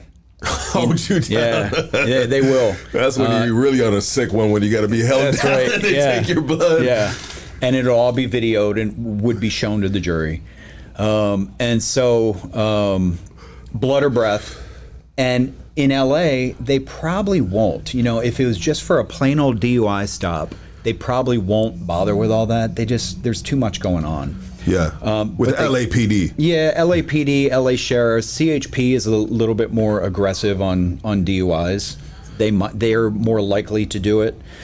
But if you refuse those, it's a 1-year automatic license suspension. So in general, it's probably you're better off to choose one or the other. And if I had to choose one for you, I would choose breath. Breath. Yes, because the breath machine, they're pretty accurate, but there's more that can go wrong on that. Blood is blood. I mean, it is what it is, and they'll give just like in family, right? That's it. Yeah, it is exactly. what it is, right? And so, but that is my advice to your viewers: that if you're pulled over on a DUI stop, again, always be respectful. These guys are human beings, and if you're an asshole to them, they're gonna find a way to mess with you. So respectfully, officer, I'm not going to do the field sobriety test. Thank you. Okay. I need you to blow in this thing. I'm not going to do that either. Okay. I'm still going to arrest you and take you back to the station. Which one do you want? I'll do breath. But again, because you didn't do those things, the field sobriety and the portable alcohol screen, they may not have enough to arrest you and they got to cut you loose. So that's your best route. So that is how you handle a DUI stop. You have these rights. They're your rights as a Californian, as an American. Use those rights, you know? Jeez, let's go, baby. Doug Sherrod, KingKongLawyer.com. Don't play with it. I got something for you, and I think it really is in line with the audience right here. And it's something that is called probable cause, all right? And it seems like sometimes officers can use probable cause by a bald-headed dude with tattoos on his head and his windows down. That is probable cause of why I'm pulling you over, and I have suspicion that you might have a gun, have drugs, driving with no license. I mean, what is probable cause, and is it being misused within law enforcement? Yeah. Okay, so there's probable cause, the actual legal reason, and then there's the reason he's really going to do it. In your scenario, the reason he's doing it is because you're a bald Hispanic guy with tattoos. That's why he's actually doing it. That's not enough to pull you over. He has to have a reason, a legal reason to stop you. Now, you know, the truth of the matter is, I had in law school, I had a criminal procedure professor who said that if an officer can't come up with a reason to stop somebody, he shouldn't be an officer. And they can come up with anything. Tinted windows, if you got tint on your windows. You didn't fully stop at that stop sign back there. It was a rolling stop. You see that all the time because almost nobody completely comes to a complete stop. To the point in LA where if you did that, if you stopped completely, people might think something's going on. It's weird, right? Nobody stops completely. But your tires were still moving and you hit the gas, so now I have a reason to pull you over. You have something hanging from the windshield, your rear view mirror, like a air freshener, I can pull you over. There are a million reasons why he can justify that stop. But what's the real reason? It's what you said. He wants to check this guy out. You know, you have a cop who's, proactive. He's out there actually doing things rather than sitting at the donut shop. And he sees somebody who, fits the description. Yes, who statistically he's more likely to come up with something, and that looks good for his career. So yeah, he's going to come up with some sort of reason. Now, you don't have to make it easier for them. Again, the tint example. We all have tint on our cars. Police officers have tint. Yeah. What the fuck? That rule doesn't apply to them. Why? And so the reason why they don't like tint is obvious, because when they're coming up to a car, we've all seen the videos of police being shot by a driver of a car or a passenger. They want to be able to see what's going on inside that car. That's fair. I mean, yeah, I would too if I was a police officer. But we live in Southern California where it's sunny and bright, and the tint looks cool on the car, you know, and we all have it. But that's the reason why they want to be able to see what's going on inside the car. But that is a reason every single time they can pull you over, tint. So basically, like I said, they can always come up with a reason, a legal reason, after following you for maybe a block or two, why they can pull you over and justify that stop. If they don't have that probable cause and they pull you over just because you're a Hispanic guy who's bald with tattoos, and they find a gun, and in the police report they were to write, I saw a bald Hispanic guy with tattoos, and I was pretty sure he had a gun, and I was right. Okay, that gets tossed, you know, so you walk. So he's going to come up with something to justify that. So there's the real reason, and then there's, you know, the reason they come up with to justify it. So usually the stop consists of license registration. You know, are you on parole or probation? Yeah, okay, so that's a special situation where... I mean, do you have to tell them if you're on parole or probation? And I think we talked about this last time, but I think it's good to highlight it again. So they're going to know when they run you, license it's also tied into the plate on your car. They're going to see you're on probation or parole. But it's not necessarily always updated. Correct. Because it can be, oftentimes it's not updated. That's not a problem. Yes. Yep. And so they're going to see that. And so when you're on probation or parole, you do not have what are called Fourth Amendment rights. So Fourth Amendment is search and seizure. We as Americans have a right not to be just stopped anytime we're walking down the street by police. That's a police state. We don't have that. They don't have the right to just come in your place anytime they want to search. That's, again, a police state. We don't live in that. But when you're on probation or parole, you give up those rights, and you don't have a choice. And so... my dog, thank you. They can search you anytime they want to, anywhere they want to. That's a special...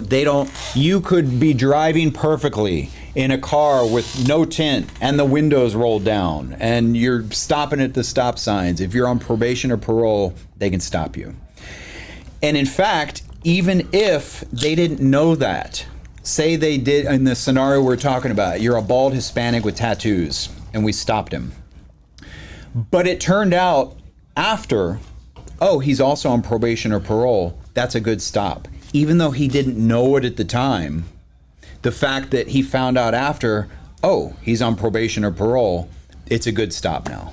So, essentially when you're on probation or parole, you have no rights as far as search and seizure. So the best thing to do then is never, if you buy a car, don't register under your name. That'll fool everybody. That's right. Everyone's fooled. I mean, well, you know, it's a way to not get pinned down in a kind of a messed up situation, especially if you are on parole or probation and you're doing good, man. Yeah. You know, but you don't want to be, you know, just like, you know, pinned or pointed out because they ran your plate, and you know, once upon a time you were on probation, because we talked about that sometimes their systems, I think most of the time their systems are not updated. No, you know, because there was one time where I got pulled over, and it was from Glendale PD, and those guys are pretty tough, man. Yeah, they are. Those guys are pretty hardcore. And I've had them pull me over and talk shit about LAPD. They're like, "You're not in LAPD right now." Yeah, they do. You know what I mean? You right here in Glendale, and we don't fuck around. The LAPD can't keep their head above water. Mm-hmm. I've had Glendale police officers tell me that about LAPD, and I'm like, all right, bro. Well, you know, what are we doing right here? But the time that I had gotten pulled over, I was obviously targeted because of what we talked about, right? Maybe bald head, tattoos, whatever. And so they pulled me over in suspicion that I was doing something wrong, which I wasn't at the time. I was working and fucking living a great life. And they said, hey, you were on probation for drugs or something like that, he told me. And that was like a long ass time ago. You know, and I said, no, I'm not on probation for drugs. But once upon a time where you were. So now he's fishing because he doesn't have the full scoop. So now he's depending on me to tell on myself and tell him my history of what the fuck I've done wrong in life, the mistakes I've made. And I feel like that's just kind of like unfair. It's like, nah, bro, I'm not going to do your job for you. I'm not going to sit here and give you probable cause and give you all the reasons to toss my car upside down. That's right. Now, it didn't work because they still tossed my car upside down, you know. Yeah. But you know, it is. But he was trying to get you to tell on yourself. Yes, and that's also what I would tell the viewers, that there is never ever a time when, if you might be in trouble, not even that you are in trouble, but you think maybe I might be in trouble, where talking to the police works out for you. There is never a time. And, you know, whether it's on the street or in an interrogation back in the station, you never, ever, ever do it. You know, you see movies where you'll have, like some guy who's a veteran and they want to talk to him. The police are like, we just want to give you your chance to tell your side of the story. And again, I'm not hating on the police. They do a good job, and that's police work. That's what they should be doing. Yes. But the right answer is, I'm not going to say anything. I want a lawyer. Yes. I would say at least half of my cases, well, a good percentage of them would never have been filed if it wasn't for the suspect talking to police and saying what he or she thought was going to get him out of the situation. The problem is, you don't know what the police know. And so in you trying to say something that you're going to smart your way out of this, you dig a deeper hole, and then you make it a tougher case to defend. So, and back in the interrogation room, the same rule applies. When I was a DA, I had a case where a guy was holding up weed stores. And the detective, and this is legal, the police can lie to a suspect. They're allowed to lie. They are allowed to lie. They are allowed to lie. To try to fool them to get the truth. That's right. Yep. Okay. 100% legal. Is that the definition of interrogation? I mean, interrogation is just, you know, I'm trying to get information out of you. But in the process, I, as an officer, am 100% allowed to lie to you. So this guy had robbed a weed store. He did not leave DNA at the scene. But the detective went in with a fake DNA printout. And he said, well, bro, you're fucked. And the guy's like, what are you talking about? Do you know what DNA is? Yeah, I know what DNA is. Well, you left it at the scene. What? What are you talking about? We got your DNA off the scene. And he pushed in front of him a fake DNA report, and the detective, really good detective up at LAPD. I mean, he was very smart. The analyst's name was he was a baseball fan, Joe DiMaggio, and then the criminalist was another historic baseball. It was all baseball, like historic baseball players. He was a baseball fanatic, and there was no case if the guy had said, I want a lawyer. And the guy looks at it and he goes, I watched the video. He goes, fuck. And the detective said, we got you, huh? And he goes, yeah, it was me. and again, that was, you know, a very good example of, if you kept your mouth shut, you walk out the front door. Yeah. And so again, to emphasize, there is never a time when talking to the police helps you. Always just say, you know what, again, I emphasize this, they're humans, be respectful. Also, respectfully, I'm going to exercise my right to remain silent. I'd like a lawyer. Okay. That's the way to do it. Every time, no exception, period. You heard it right here on Hood Stocks, man. Shut the fuck up. That's it. I mean, how smart are criminals? Or should I ask you, have you ever met a smart criminal? I mean, some of these guys are, you know, look, for whatever reason, there's this idea out there by some people that in society that attorneys are smart. Some of the dumbest people I have ever met are lawyers, like legitimately dumb people that somehow pass the bar. On the other hand, some of the guys who, you know, who are in state prison right now are some of the smartest, sharpest. And what I mean by that is they understand people. They understand the dynamics of interpersonal stuff. They understand how somebody's going to think and react. They could read the room. Yes, and that's a skill. Yeah. And so, yeah, some of these guys are as smart as anyone you're ever going to meet. Absolutely. And if they were to have applied themselves into anything else, they'd be successful, you know. But they, for whatever reason, they're doing crime, and they got popped. But most of those guys accept responsibility. They're like, look, that's the price of the game. Sometimes you get popped. I do my time. I get out and I do what I'm going to do. You know, those guys are never the ones that are saying, oh, I didn't do anything and it's not my fault. It's their fault. They're just like, yeah, they got me this time. You know. What is the definition of a gangster to you? Okay, so look, I'm a white guy. I get it. I'm sitting here, a lawyer, whatever. So to me, when you ask me that, it's only somebody who's in a street gang. I understand that there's a more broad definition of that, I'm sure. I don't know. I don't get into it. Like, my clients are my clients, and they are who they are. And to be honest, I don't really care what your background is, what you've done.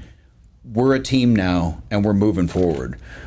So, look. You've met different calibers of people, though. You have clients. 100%, yeah.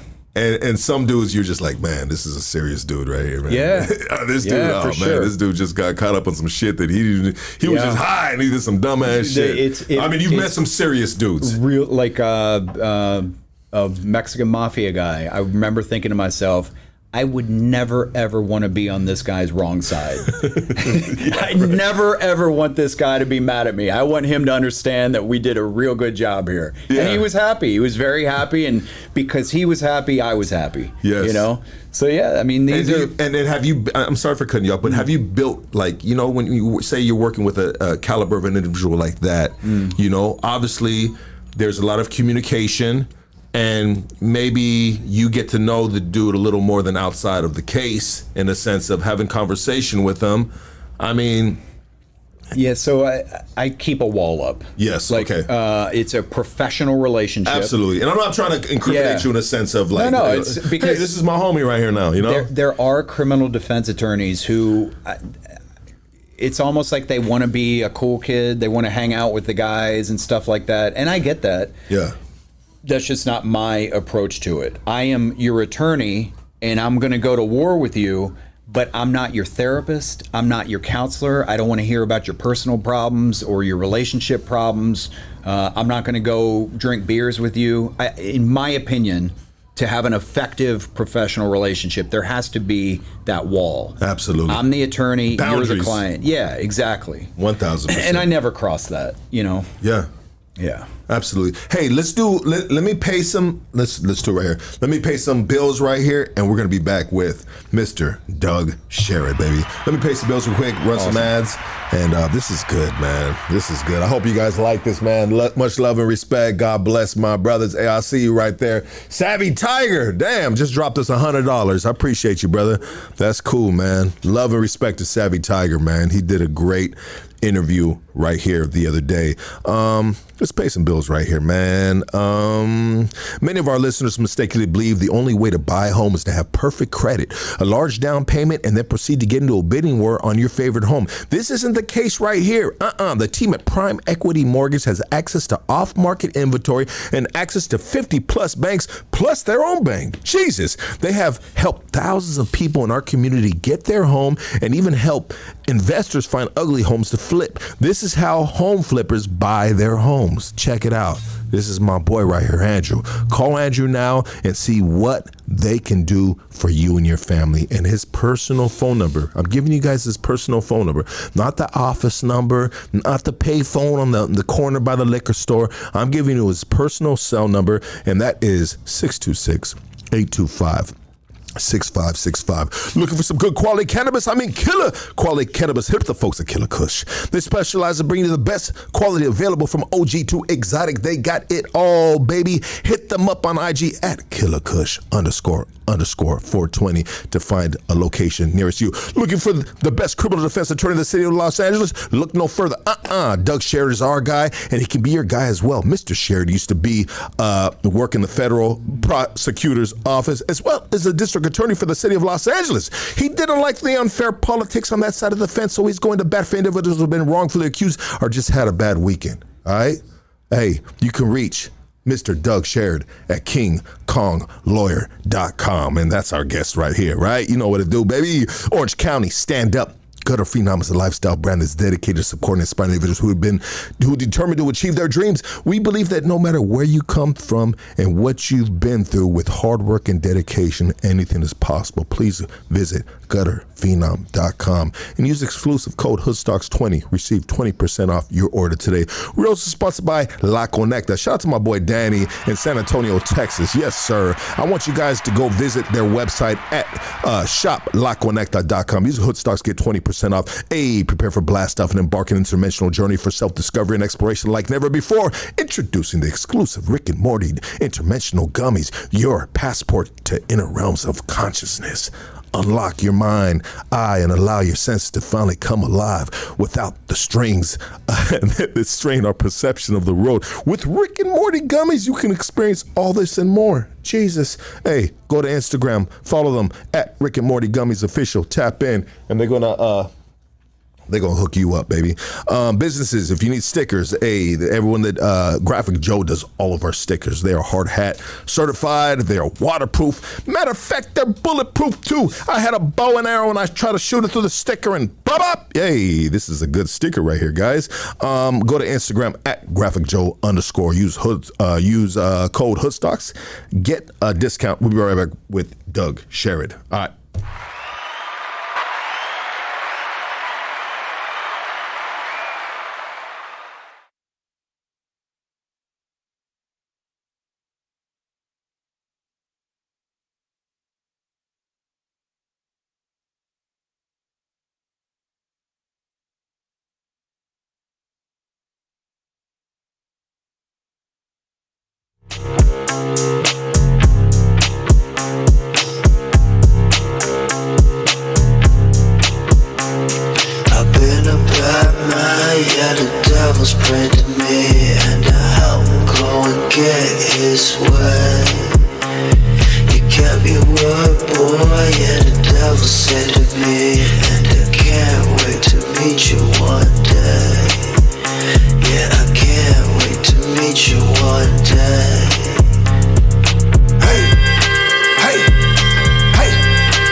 Everything dope in the pussy like a B of A deposit. Baby girl robotic, she gang bang robotic. Hang with the rules or you gotta pull your weight.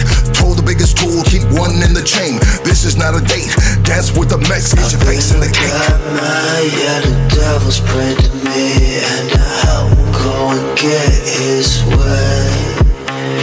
You kept your word, boy. Yeah, the devil said to me, and I can't wait to meet you one day. Yeah, I can't wait to meet you one day. Hey, hey, hey, hey, hey, hey, hey, hey. Pennies for my thoughts, I still can't make $1. Anybody home, Mr. 38 revolver. Holla, Lord, I need change. Heard you heal the hurt, I heard you kill the pain. Homie down the street, you left them dead in the dirt. Now his mama growing grays. Clouds in the skies leave tears on the grave. No smile on the face, just another t-shirt. Small funeral, see his girl when they flirt. Shit still fresh, still smell death. Bunch of drug addicts, can't wait to fuck next. Let the pussy rest, waiting on the prey like a goon in your home. It's 2 in the morning. Yeah, the devil's praying to me, and I'm gonna get his way. You kept your word, boy. boy, yeah, the devil said to me, and I can't wait to meet you one day. Yeah, I can't wait to meet you one day. Hey, hey, hey, hey, hey, hey, hey, hey. Kodak pictures catch the redness in my eyes. The pookie virtual lines got the devil in my mind. The highs, the lows. I want to give love to, I can't see the full name. She just dropped $50. He just dropped $50. I'm not sure if it's a he or she, but I just want to thank you so much for that. That helps the platform grow and just do what we do, baby. I love you guys so much, man. Thank you, man. Salute to you guys, man. Salute to the chat, man. The chat is legit. I see you guys, man. Shout out to Hood Visuals TV. A lot of people in the chat right here showing a lot of love, man. And I appreciate you guys, man. Yes, sir. I think Lucky is, what does it say? Taking applications for co-hosts. We need a chola like sweets. That'd be cool. You know what? Let's start bringing some new co-hosts in, man. And yeah, applications. Actually, applications. And we'll start having different co-hosts come in here, different people, you know, from different walks of life, you know, come in here and sit with us and chime in from time to time. I think that would be awesome, man. That would 100% be awesome, and I'm really with that, man. You know, let's keep on creating opportunity for an individual, just like we did with Droops, K9, Preston, I mean, Casey. I mean, the list is deep. We have really put a lot of cats on the map and given them this rare experience, you know, because you know what? I really pride myself, regardless of how things have turned out. I've really given a lot of dudes a different look in life that they really would never be able to have the opportunity to do. You know, here at Hoodstocks, you know? Hey, Filthy Rich, thank you for the $10. Man, my G's are just dropping some money on the platform, and I appreciate that big time, man. That helps us. You know what? Before we get into the what to do and what not to do, I had put a post up and I said, hey, any questions for Doug Sherrod, write your comment down below.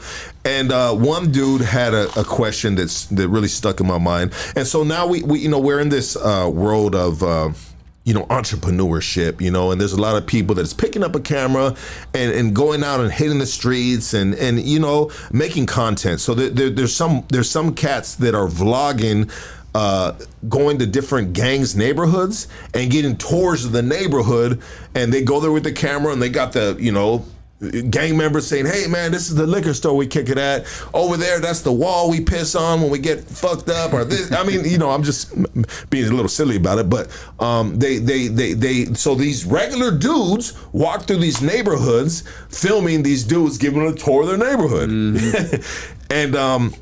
And so one dude had asked me, and these are vloggers, right? And they said, hey man, what if I'm vlogging and I get pulled over with the gang while I'm vlogging them? You know? I mean, he goes, what should I do? And I you know, it's kind of like, to me, it's like a not a silly question, but a good question. Maybe a silly question in the sense of me, but obviously I would say, well, my advice would just be like, we'll just follow whatever the police officers are asking you to do, and then you can probably tell them, hey man, I'm just vlogging these guys, right? Yeah. You know, I'm recording. I'm a filmmaker, right? That's right. That's what would happen. Yeah. Put my earpiece in. Yes, sir. That's exactly what would happen. So the police would very quickly figure out that you are not a gang member. Yes. Are the gang members still tattooing up all the time? I mean, because that, you know, in things, well, everybody's doing it. Yeah, everyone's doing it. But the problem is, and it's always been this way with the gangsters, is that the tattoos are one of the main ways that the police and the prosecution will prove membership in a gang. Yes. And so, you know, if in a perfect world you could be in a gang, you do whatever you want to do, but don't necessarily put the gang's name on your face, or you know what I mean? Because as a prosecutor, you just hold that picture up, you know, this is him, here it is. So yeah, but I understand that the tattoos are a big deal and that they're cool looking, everything else. But I want people to be aware that is the main way that the police will identify you as a particular gang member. the tattoos. And the guys who are gang members, it's probably happened to you where they'll ask you to take your shirt off. They're going to take pictures of your whole body, and they file that away. And that will be used against you later. So, if it was up to me and I had a gang member I was advising, I'd say don't get the tattoos. Do whatever you're going to do, but just don't put it on your body. I understand that's a big ask, I think, but that is one of the best pieces of evidence that's used against a gang member. I got a good question, but before I ask you the question, I want to throw something out. I think it was Diamond Bar, La Habra Police Department. They have now let their police officers have short sleeves and show their tattoos. I'm not sure what department that is, but anyways, everybody has tattoos. Yeah, a lot of nowadays. LAPD have tattoos. Sheriffs have tattoos. Yeah, well, they have, and on that note, they have tattoos that are tied in to police gangs. Yeah, there was that sheriff's department scandal that broke with they had the tattoo and everything, and it was those tattoos. They could have tried to deny it prior to that, but once they had the tattoos, that there it is on your body, it's really hard to say that that's not what's going on when you got the tattoo. So yeah, those guys, they weren't smart about it. Yeah, for sure. I mean, it's tattoos are everywhere, man. They're just so socially accepted now, and everybody and their mama's got them now. I'll tell you something else that you should not do is post things on social media that you do not want used against you later. It happens all the time now where the prosecution will, the first thing the police do, the detective will do is lock down your social media. So, do they have access to that? Yeah. They have access to your social media? Not instantly, but it's a very quick, streamlined procedure to get Instagram, to get whoever. To get in your DMs? Yes. And to read your DMs? Yes. So there's a lot of people that, well, let's talk about that. That's cool. Yeah. So there's a lot of people that might be in the criminal world that is communicating via DM and saying, hey, it's not my phone, dog, I'm good. That's right. And but so it's not good. It just happened to me. A DA sent over some Instagram DMs that she wants to use against my client, and it's him talking about whatever it is they were going to do. So do not DM it. All of that is easily gotten by the police. And listen, I'm not explaining how to do crime here. No. What I'm explaining is how to protect your rights as an American and as a citizen. But there are encrypted apps, like Signal is a good one, where if you're going to talk about anything that potentially could get you in trouble, and again, I'm not explaining how to do crime here, but if you were going to talk about something that could get you in trouble, you do it on an encrypted app like Signal. But CIA uses that. A lot of government people use that, and it's really effective because you can set it to disappear or erase, whatever parameters you want, and they can't get into that. And so, yes, all your DMs, anything on social media, anything on Twitter, all of that is easily accessible. So, and it's used all the time. Note taken. I want to ask you this question, and I think this is a freaking great question. Say we got this old guy, the old me on the block, trying to make ends meet, and I'm selling methamphetamine, right? I'm selling methamphetamine, and I got this one strange guy that comes up to me that I don't know. I don't recognize him, and he wants to score a teen or a 16th of methamphetamine, right? And I'm just like, nah, I think this guy's a cop. If I ask an undercover cop if he's a cop, does he have to say he's a police officer? No. No! You see this all the time where I'm not sure where that idea came from, that the police have to tell, oh, you got me. Yeah, I'm a cop. They're going to tell you, no, I'm not a cop. What are you talking about? They don't have to tell you that. I'll tell you where that does come into play in prostitution cases, where the prostitute will pull her shirt down and say, touch me.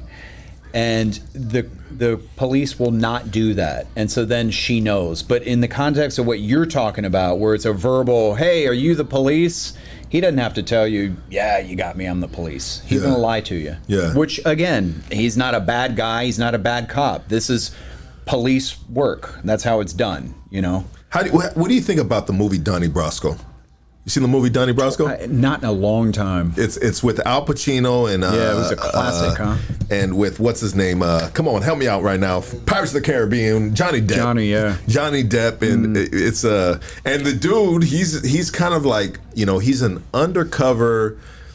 He's a federal agent, right? And he's trying to infiltrate the mob. And next thing you know it, he's kind of like getting caught up on the fence because this mob becomes his family. Yeah. And you could see how that could happen, you know? I mean, I think that happens with federal agents sometimes over the course of time. You know, you learn to trust these people and they do become, you know, friends. But again, a professional agent or police officer is going to maintain that mental wall so that in the end, if I got to take you down, I take you down. Who's the most qualified and you know, just out of all agencies? I mean, police officers, federal agents, CIA. I mean, there's levels to this, right? Yeah. Well, CIA is more foreign stuff. Okay. But the CIA agents who I've met are they're very smart. I mean, these are, you know, you have the idea of your general government employee who's not too impressive. I think the CIA agents, former and I assume current, are they tend to be really sharp. But the FBI is very good. I mean, these guys, I think almost all of them have gotten a 4-year degree and then have either gone to law school or they're accountants or some kind of specialty.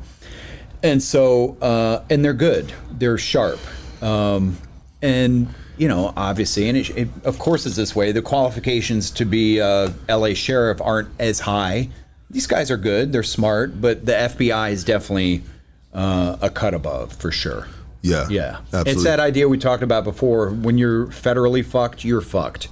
You know, because they don't make the mistakes that a local might be inclined to make. Yeah, once you get caught up in like any type of federal case, you're gonna do some time. I mean, not all the time, but what I would say is they're tougher to defend, for sure, from my point of view. Yeah. Definitely. I mean, do you take Fed cases? Yeah. Yeah. Yep. Yeah. And you're just like, fuck, man, this is the big leagues now. Well, I think everybody is at a bit of a higher caliber. Like the federal prosecutors tend to be, and I'm not talking down about my former colleagues, but most of them are, you know, they're average. The federal prosecutors tend to be smarter, sharper, which sometimes is good because they're more reasonable. If I come to them and I say, listen, here's the problem you have with this case, so we need to talk about it, they're going to be more inclined to have that conversation. A DA might be like, well, I don't want to hear that, you know. So there's good and bad to it. But yeah, it's tough for sure. I want to pivot real quick. I want to pivot, you know what I mean? Because I'm excited that I have you here, man, and you just have a fucking true professional right here. With so what I'm going to pivot with the direction I'm going to go right now is with the attempt on President Donald Trump. Do you believe that was a real attempt? Do I believe that somebody actually shot at him? Do you believe he has a hole in his ear and he got shot? Yes, 100%. 100%. And okay. the FBI came out and you have to remember this is Biden's FBI, and so if there was any possible way that didn't happen, they would be the ones to say he's full of shit. Yeah. You know, and so 100% it happened. Yes. Now, what are the circumstances around that? It's bizarre. I mean, there's a guy on the roof, and the snipers are watching him, and you know, he's 150 yards away from the president and the guy at the time who was leading in the polls to become president of the United States, and they let this guy pull out a gun. There's an investigation going on, and I'll be interested to see what that comes up with. But the whole thing's crazy. I don't get it. Yeah, it is crazy because there was bystanders, there was people there that were part of that rally that, you know, as far as what the news shows us. I mean, how much can we believe the news? I mean, they all have their own agenda, right? They do, yeah. But what you're talking about are those videos of bystanders saying, "Hey, there's a guy on the roof right there. Yeah. And the police, the local police, actually, there's a video that came out yesterday, them kind of looking up at the guy, and then the cop pops back down because the guy, I guess, swung the gun around at him. Which you would think the sniper team on a roof on the other side would have seen him do and would have shot him, but they did not. None of it makes sense. So I mean, talk about sleeping on the job. yeah, big time. Somebody dropped the ball, big time. And it was only because he turned his head at that moment that it got him through the ear and not through the middle of the head.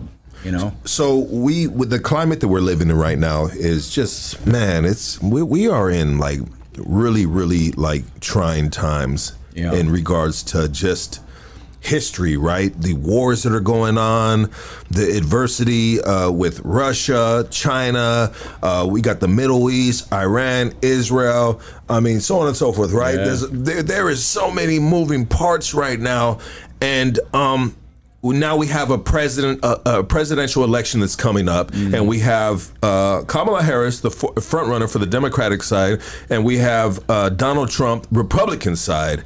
And you know what's so crazy is the Latino community is, as we move forward in this day that we're at right now, are leaning towards the Donald Trump side, and so it's showing how conservative the Latino community really is in a whole, you know. But before, if you were, you know, in the beginning, if you were leaning on the Donald Trump side, then you are racist, you're Christian nationalist. Why do you think that is? Because you're right, the polling in the Hispanic community across the country has, you know, versus say 10, 15 years ago, dramatically gone up towards the Republican side.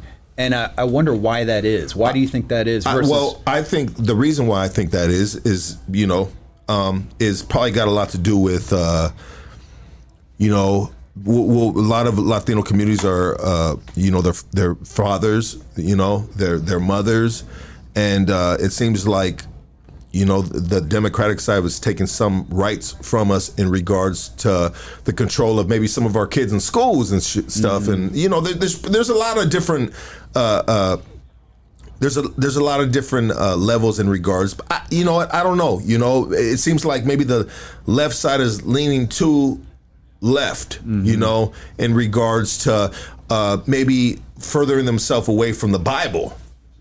You know, you know what? I don't know. I don't really have I have a lot of thoughts, but I'm just not really trained in this. But I have feelings and thoughts, and I just really can't put word to word into them. It sounds like what you're saying is you're like me, and I think most people, where you're much more in the middle. Like, let's just make common sense, reasonable things so that we can all have a better life.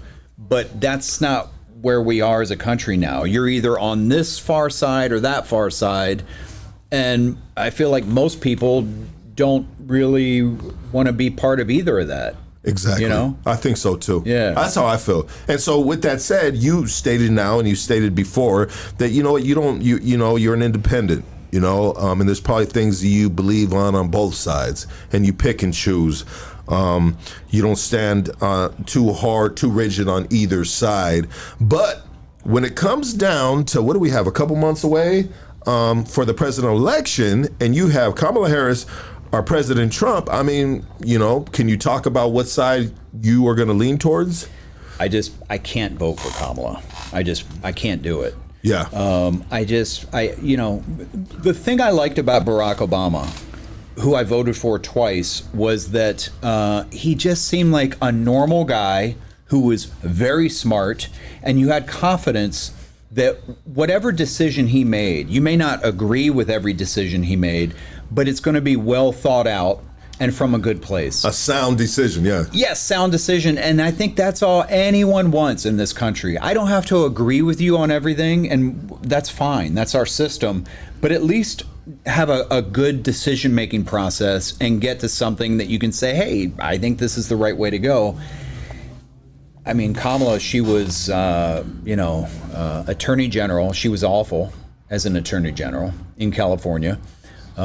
She was keeping guys locked up longer than she should have, so that she was using them for, prison labor. weed crimes, the whole bit. I mean, all of it. And on top of that, I don't think she's real bright, you know? I'm looking for somebody more like an Obama who, every time that guy spoke, you could tell this is a very smart guy who's going to make good decisions. Absolutely. Yeah, so people don't really talk about RFK Jr. as I like him. Yeah, I do too. I think he's really smart and he's done a lot of good work. Do you think his voice, his little voice thing that kind of like, and that's being like, you know, kind of petty maybe, but it you know, presentation for a politician is important. Yes. And I think it probably hurts him a little bit. Yeah. But, you know, I would like to see somebody like him so we don't have to choose chicken or fish all the time. We can have something else besides a Trump or a Kamala. Just a reasonable guy in the middle who's going to make good decisions for us, you know? I think that's what everyone's looking for. So my prediction is in the next 4-8 years, you're going to see the rise of third parties that are going to be more powerful than they are now, that can challenge the R and the D, you know, so that we're not forced to make we got two bad choices. Pick your bad choice. Yes. You know, so at least that's what I hope happens. Absolutely. I think you know, I agree with you on that. I think that is coming.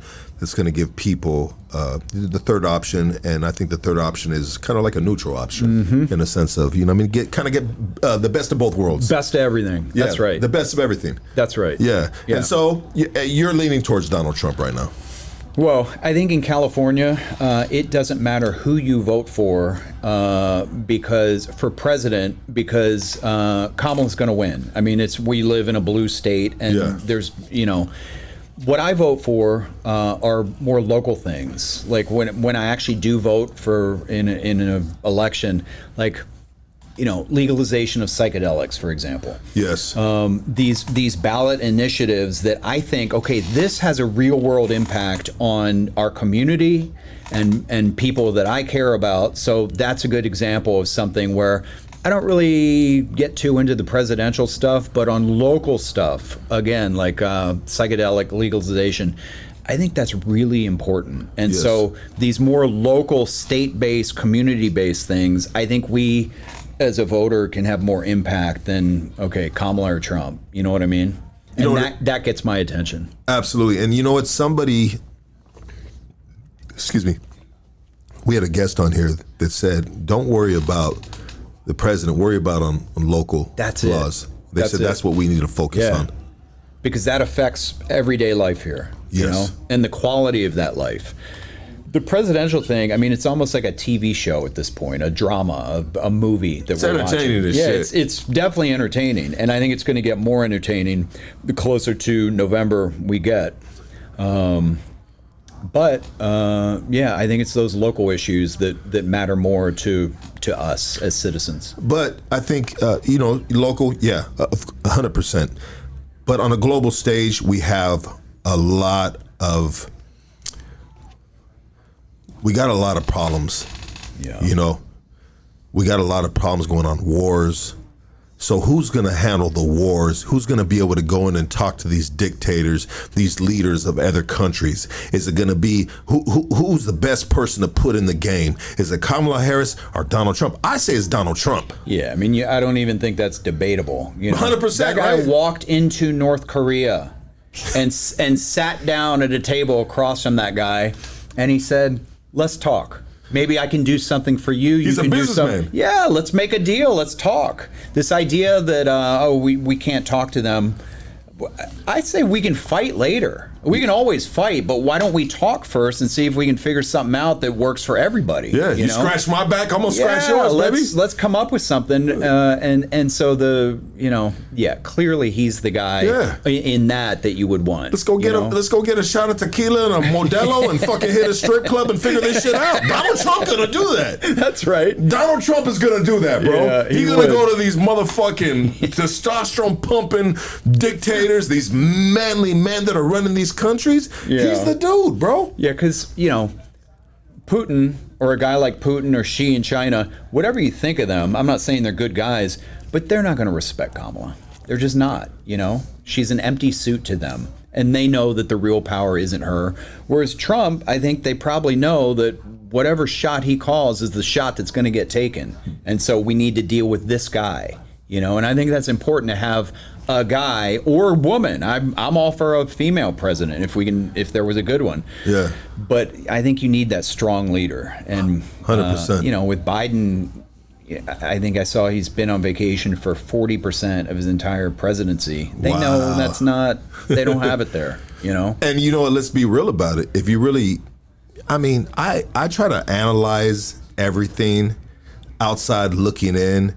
And my thought in regards to when Biden didn't want to step down and pass the baton to Kamala is because he didn't really believe in Kamala to handle the job. That's what the reporting was, that he has never felt that she was a competent leader. He got pushed out in order to handle that baton. He sure did. Yeah, he got pushed out. And I don't think he's happy about it. But, she's doing well in the polls now. I think I saw today, New York Times has her up in the battleground states. So she could win. She could definitely win. She can definitely win. I think a lot's going to happen between now and November. And I think there's going to be a lot of twists and turns here. And we can't make a prediction now. But she could do it. How important is some of these... I'm going to get my wording right here. How important is some of these influencers? I'll say influencers, and it can be an actor.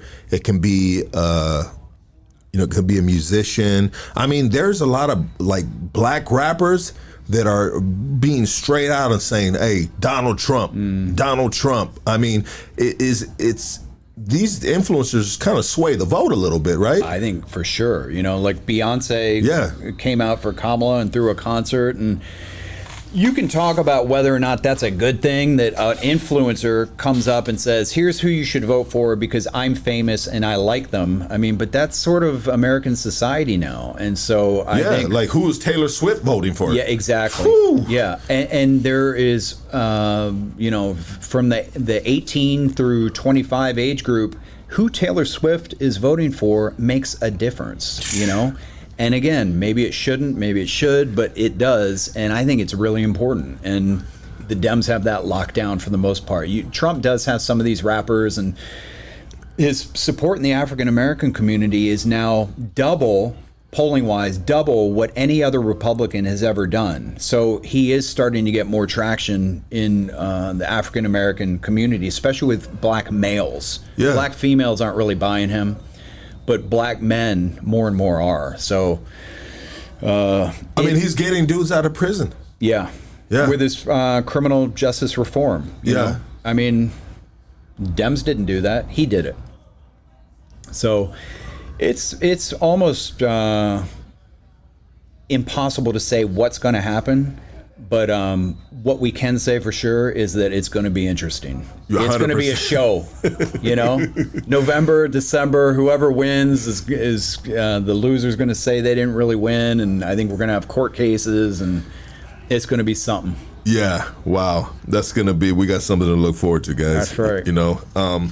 So let's kind of let's where we at right here? We're 2 hours into this right here. Let's talk about let's talk about a couple of do's and don'ts. Yeah. Okay. Another thing that I think a lot of people don't seem to realize is that when you have your cell phone on you, that is going to show exactly where you are at any given time. Yes. And that data is stored, and that... Again, I'm not explaining how to get away with crime or anything like that. It's more about protecting your rights. But if you were, say, to be around somebody who was inclined to do something that you wouldn't want to be associated with, do not have your cell phone with you. Yeah. That is one of the first things that the police will do, is to get that cell phone data. And the way it works is cell phones connect to different towers. And through that connection, they can triangulate down to, it depends on where the towers are at and where you're at, but it can be within, several hundred feet at best. And so they can tell pretty much where you are within reason, depending on the tower location. So be careful if you got your cell phone on you. Do not say stuff on social media that you wouldn't want aired out in public, in DMs or anything like that. Things that make you more easy to identify. Vanity plates on cars, for example. Eyewitness may not be able to remember the license plate number, but if that license plate said shooter, they're going to be able to remember that. You know, it's common sense stuff that can be the difference. And but the one thing I'd emphasize more than anything else is. You may think you're going to say the thing to the police that the police will be like, oh, okay, this is probably the wrong guy. He didn't do it. That is never the case. Just shut your mouth and let your attorney do the talking for you. Yeah. That's it. Once again, I mean, how hard is it to fight crimes now with social media, technology, cell phones, opposed to maybe back in the day when we didn't have all that? Yeah. You know, exactly. is there a lot more guys getting, caught up? I mean, obviously, right? I think the best way to look at it is to say that there are a lot more tools that the police and the prosecution can rely on to pull out of their tool bag to convict somebody than there used to be. There wasn't, when I was a kid, there was no social media. There was nothing. There wasn't text messages. There was none of this. There wasn't cell phones that show where you're at. Now, there's all of that, and all of it is utilized. Depending on what the crime is and the particular scenario, it's all utilized, and it's going to be used against you, So, yeah, I would say generally it's easier to convict somebody now than it was then.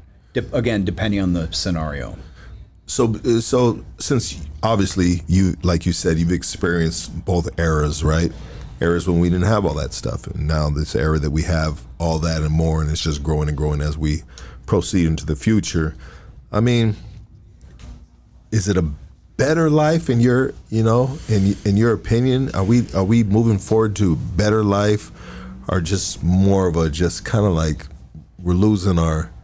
See, that's what we got to figure out, because it's better in the sense of when I was driving here, I live at the beach. I'm driving here. I put the address in on a cell phone and it tells me to turn left or right, the whole thing.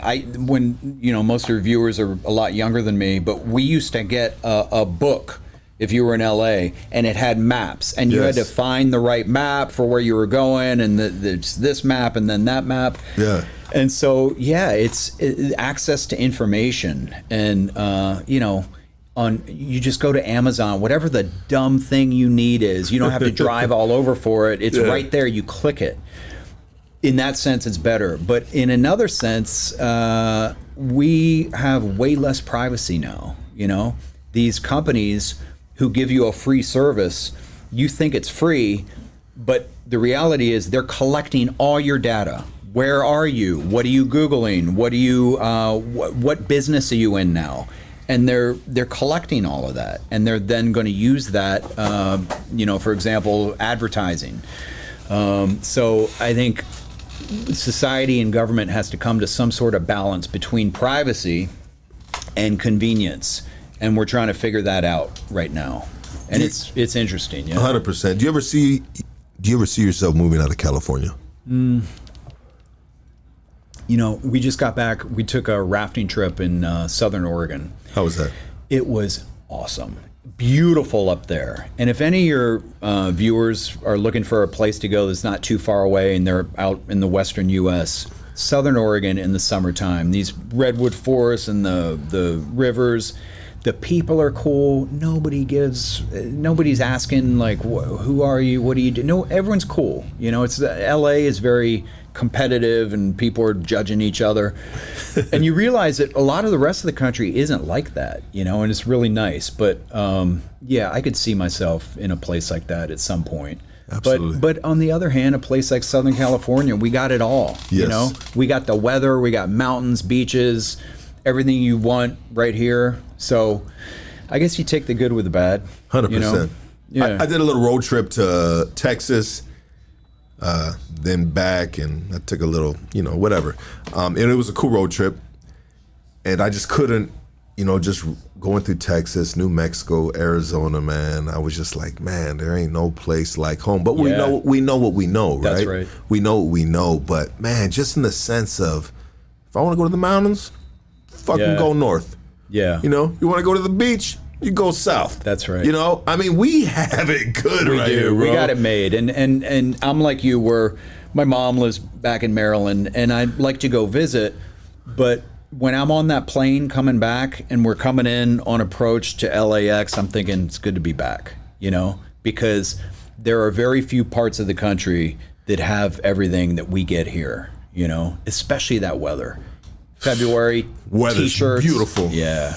Everybody's leaving California. How do you feel about that? I mean, Elon Musk left California. He's going to Texas, start his company. I mean, we lose a lot of jobs right there. He had better hope that Trump wins, because he's come out and he said he's going to donate, I think, $150 million to Trump. Yeah. And if Trump loses, they're going to come after him. And I don't know what that looks like. I would imagine there's going to be a lot of DOJ investigations, and he had better hope that Donald Trump wins. Put himself in a funky spot. He did. He took a side. And I think generally when you're somebody like that, it's better to play both sides if you can. Yeah. But he came out and took a side, and it takes guts to do that. He's a ballsy dude. Oh, big time. Big time. And every time I see a Tesla, and LA has 1 million of them, I think good for him, because that right there, that car was money in his pocket that he's using. He bought Twitter, and before he bought it, they were censoring everyone about everything. Yes. If they didn't like what you were saying, it was censored.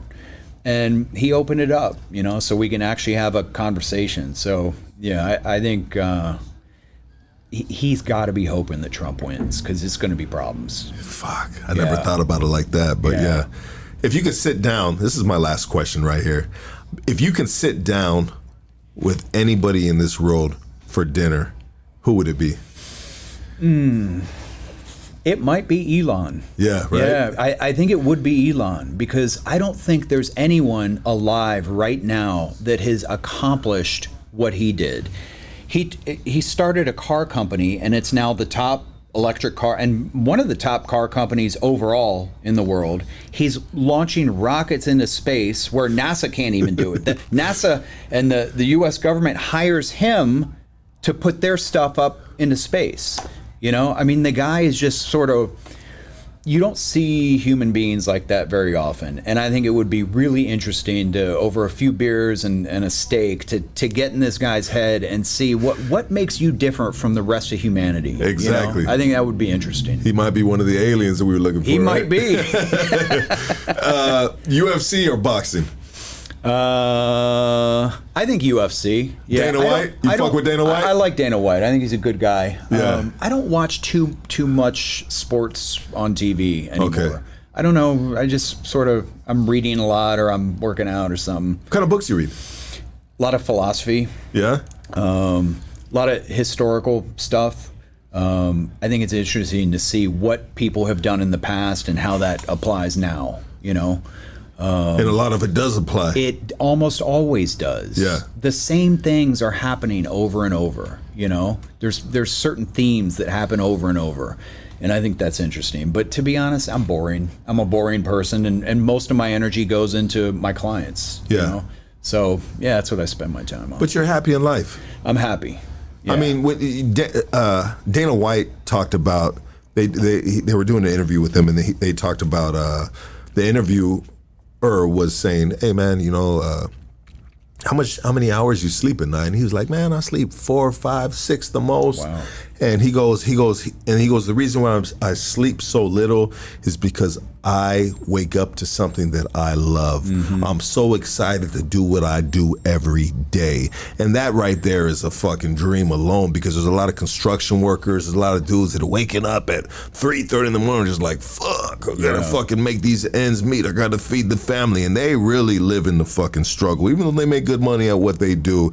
But to actually live a life where you're excited to wake up. I mean, are you excited to wake up? I am, but not like I go to bed at 9:30. I mean, I'm like a old man. I need my 8 hours, so I'm not like Dana White. I got to get 8 hours, and I'm excited to get up in the morning and you know, do what we do.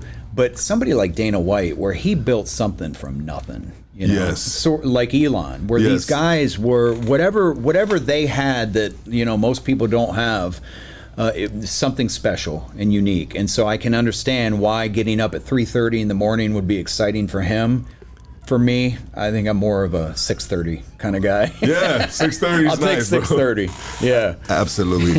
Hey, I want everybody to give it up for Mr. Doug Sherrod, baby. Let's go. Thank you, brother. Thanks for having me. It's really good talking to you again. Dude, this has been amazing and always welcome, and I just appreciate you so much. I mean, this is 2 hours of just gems right here, man, and I just thank you guys for tapping in. I mean, anything you want to say on the way out? No, I'm happy to be here, happy to see you again, and hope to see you soon. Absolutely. Everybody give it up for Doug Sherrod. We are out of here, and we will see you Monday evening. Love you guys. Ooh.